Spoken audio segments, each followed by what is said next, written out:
It's the Mazda 5. Hey, a Mercedes SLC 300 is in a similar price range, around 10k difference compared to a Mazda 5? Is there even a comparison? No lah, cannot lah. Beng will kill me for this eh. Sorry Beng, I'm gonna throw Mazda 5 under the bus. Eh, Mazda 5 eh, compared to this, what would you rather drive out? Please, please answer honestly.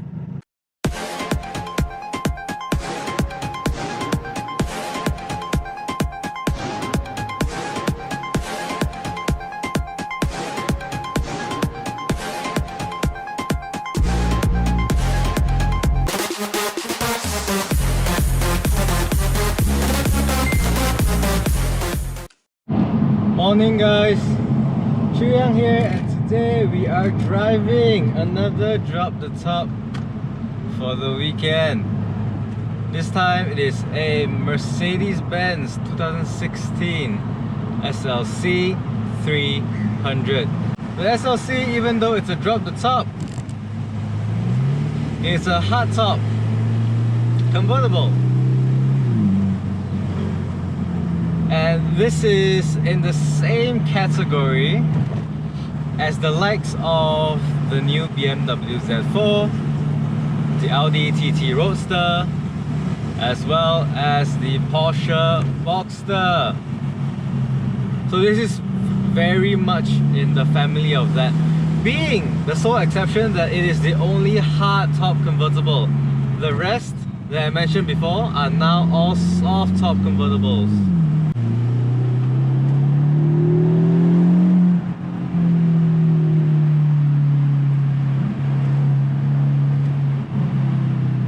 This car boasts quite a powerful engine. It is 245 horsepower with, I think, upwards of 300 Newton meters of torque. It should be on the higher end of that, near 400 if I'm not mistaken, 370. It's a front engine rear wheel drive, meaning the engine is in the front, the long bonnet in front, and the power is sent to the back wheels. A traditional roadster setup for this car. It only has 2 seats.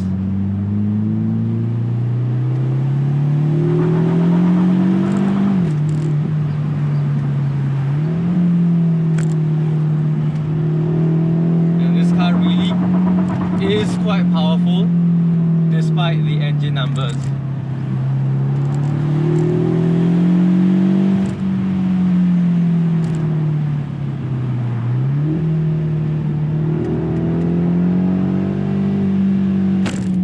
Steering feels very good, and there's more oral enjoyment to be had from this car because of the engine power and the engine noise, but less so the exhaust crack.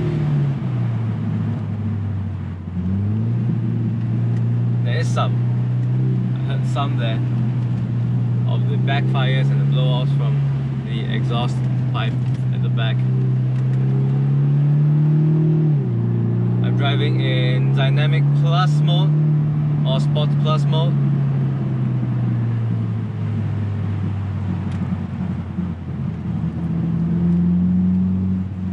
Sports Plus mode, and you can see everything is just really quite responsive.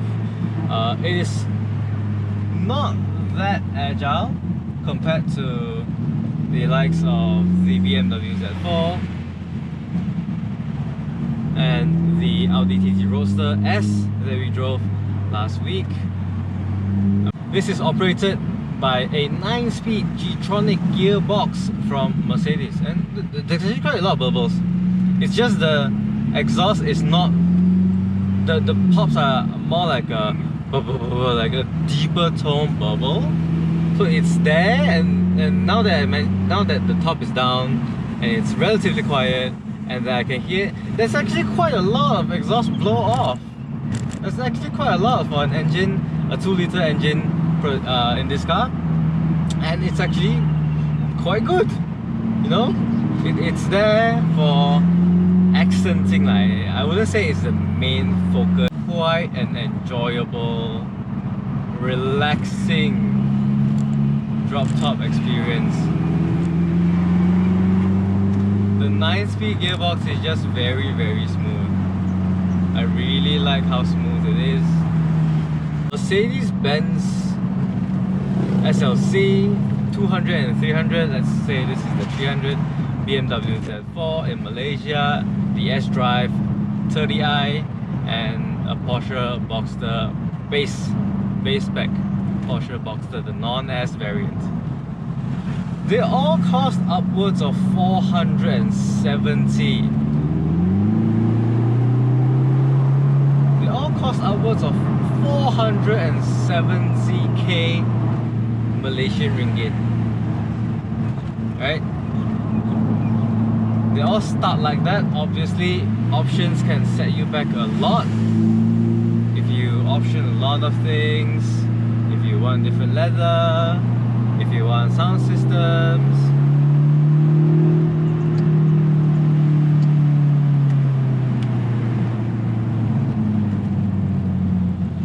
And they can amount to quite a hefty total bill, upwards $500,000 from the base car. Okay, this is applicable for all the BMW Z4s, Porsches, especially for Porsche Boxster and the SLC 300. Okay, so now this 2016 unit is retailing unregistered with us, Western Circle, for around 270, and that's a hefty 30% decrease from the standard car price or retail. And if you spec up, it will be a little bit more than 30%. Now, why am I telling you this? Because if you look at the used car prices of the BMW Z4, of the SLC, compared to the Porsche Boxster, as well as the Audi TT Roadster, Audi, Mercedes and BMW would generally have a little bit worse time to fare in the used car market, right? Generally, they don't do very well comparatively with their new car price and their retail, not retail, their used car second-hand value. They don't hold their value very well. Okay, but the Porsche Boxster does. But the Porsche Boxster, even in recon, still holds its value very well. Okay, so it holds its value to the point where a new car might be 500-600, 500,000 ringgit, and in recon we are retailing it at the easiest entry-level Boxster we have, the most basic spec Boxster we have.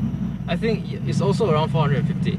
The point of that little sharing was that if you buy a recon SLC 300 for the price of a G20 330i, you're actually in for a pretty good bargain. Okay, because the difference, this discrepancy, the discrepancy between you buying this as a recon compared to you buying it as a new and then selling it at a used car market, right? It's a big difference. It's a big difference. Instantly, new car to used car, you lose upwards 150k, yeah, in like 2 years, let's say, right? Whereas this car, you can afford to lose 100 in, let's say, 4 or 5 years. So the gap is much bigger. The gap is much bigger, and we as dealers can also see that there are not many SLCs in the market. there are not many SLCs on the road as well. So the competition in the used car market for SLC 300 is actually pretty good, right? It's actually pretty good, and I predict that it can hold its value pretty well. Now into Lubahang.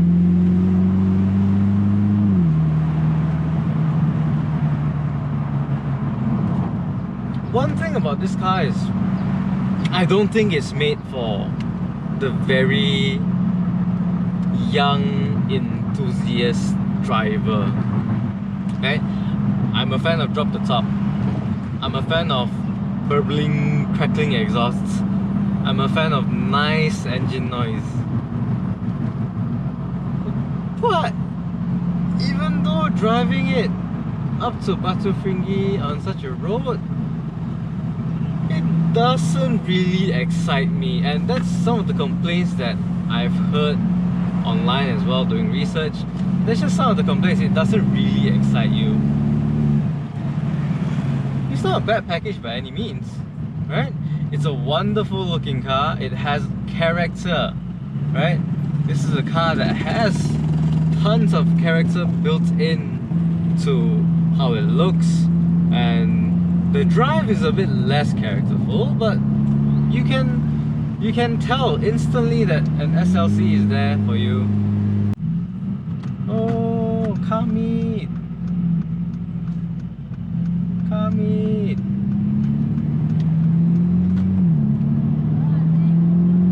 And you get all the biking and all the car meet crowd coming up.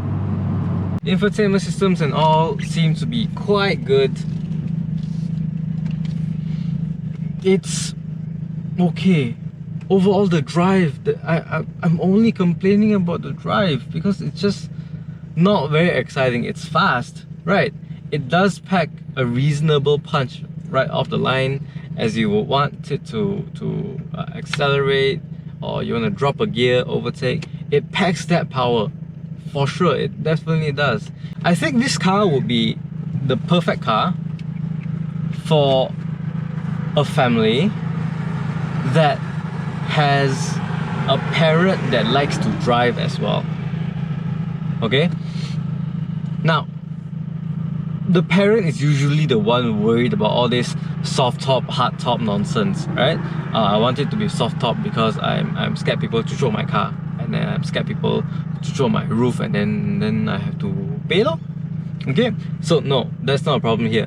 That's a hard top convertible. And the parents are usually the ones worried about used car price, how easy or how hard is it for me to get rid of this car and upgrade to either a higher end convertible or the latest generation convertible, or what are they looking at, right? Your options, keep your options flexible. And you get that option with this car.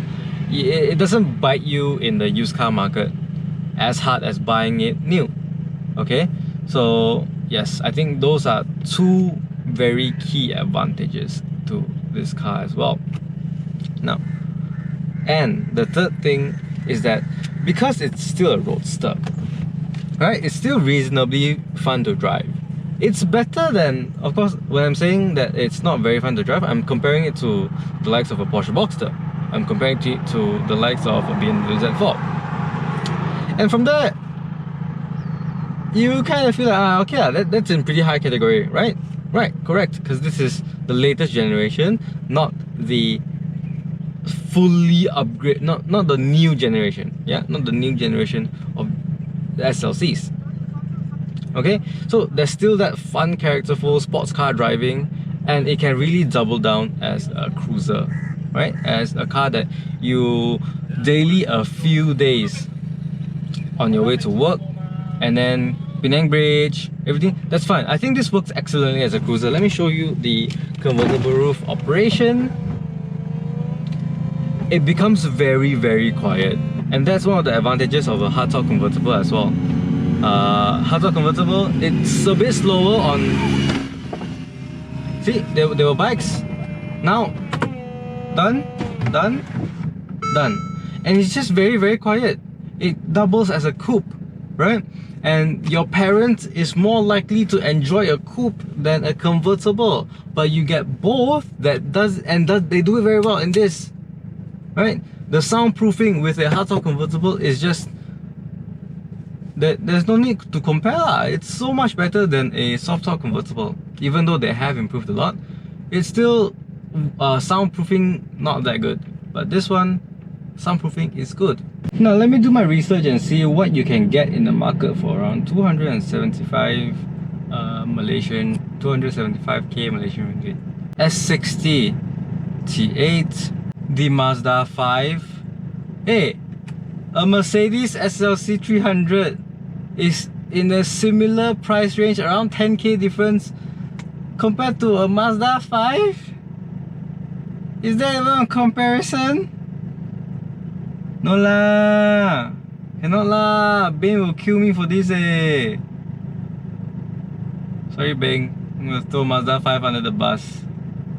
Eh, Mazda 5 eh, compared to this, what would you rather drive out? Please, please answer honestly. Jeez. BMW 330i M Sport, that's a 2020 G20. The Renault Megane RS 280 Cup, manual transmission. Yeah, there's not many convertibles that are in this range in terms of new car, or the only comparison being the Mazda 5. Yeah, the rest are all sedans, the rest are all compact SUVs. In the used car market, things are a little bit more interesting. You can get a Mercedes E300 or C200 2017.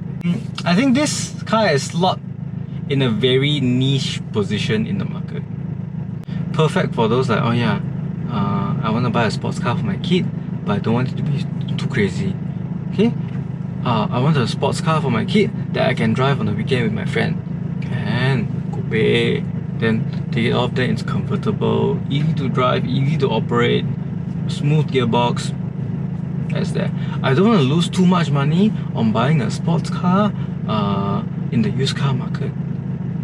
Retails for 470 plus K without options in Malaysia, and this unit is available for 270k. Thanks for watching guys, thanks for watching me berate the MX5. Yeah, I get it lah, Beng's gonna kill me. Never mind, it's fine, it's fine. I stick by my word, stick by my word. Mercedes SLC, Mazda MX5, it's not a competition. I stick by my word, I stick by my word.